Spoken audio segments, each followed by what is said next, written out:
what's up? I am the goal slaying girl, and I am so excited to be with you today. I wanted to share these 3 tips that I've learned along the way that just really have changed the way I do business and the way I do life. The first tip is, when you're wanting to change something, you need to pick one thing at a time, okay? One thing at a time. So for me here recently was I needed to start really working out, okay? My workout does not look like most people's.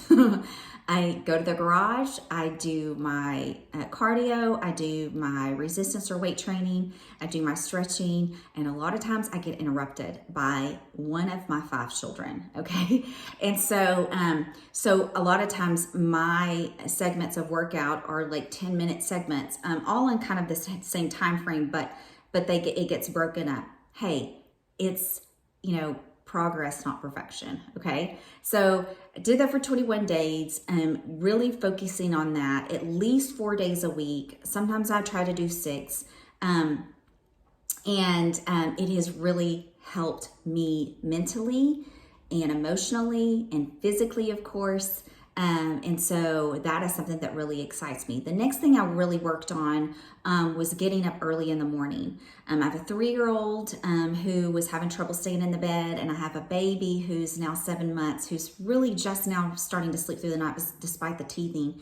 And I thought, you know what? It's time for me to really get up in the morning and stay focused, because that's when the house is quiet and I can stay focused on really my spiritual aspect of my life. So I do my gratitude journal, I do my devotional during that time, I make the kids lunches, I start breakfast, I do all those things, I wake them up, I get to go wake them up instead of them waking up with an alarm, and so that's very special, so I can hug them and kiss them and say good morning and all those things and get the morning started off well, play my Christian music while I'm doing all this stuff, and it just really kind of sets the tone for the day. Is it always perfect? Absolutely not.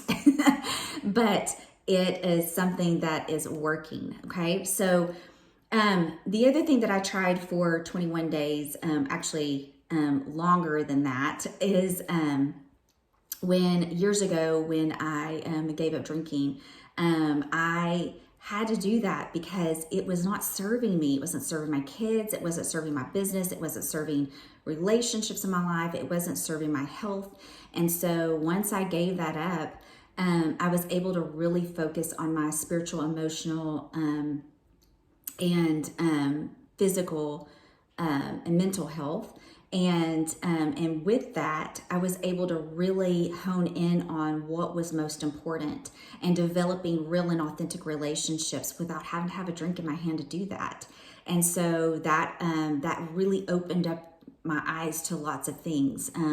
And that, of course, took longer than 21 days because I changed people, places, and things along the way, and really staying focused on getting healthy and in that area of my life. And so, when you decide to pick that one thing and really focus on it and change it, it is going to serve you in so many ways. It's going to serve your family, your friends, and the people in your community.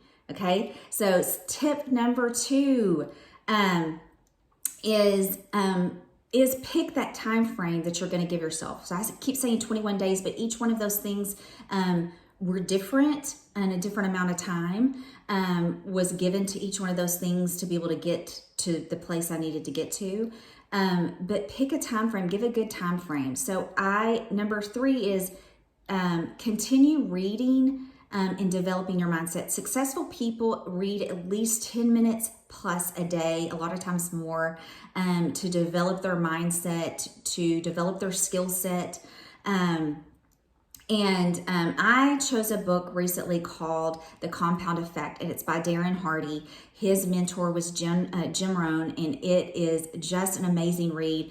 He talks about so many different things. I mean, from like things that can help you in parenting, in your marriage, in your business, in your life, and he really puts it into very simple terms. And so, so what he did say was, the tip number 2 was talking about give yourself a time frame. He talks about different time frames that people had given themselves in that book. And so, so these 3 things that I've actually really implemented, and after I finish his book, I'm going to choose another one, and I can't wait because I take 10 minutes a day, read this, I work out now, I live an alcohol-free life, I'm able to do my gratitude and devotional first thing in the morning, so I'm very prepared for my kiddos when they get up, and get my husband's stuff ready, that the supplements that we take and all the things that we take for our health. I have all those things ready, and so it just really makes me feel like I have accomplished so much in such a little time frame, because I've really focused on the importance of how I'm going to be able to get healthy physically, emotionally, mentally, and spiritually. So I hope these tips helped, and I cannot wait to connect with you. If you are wanting more tips, comment below, #tips, and let's chat. Bye, guys.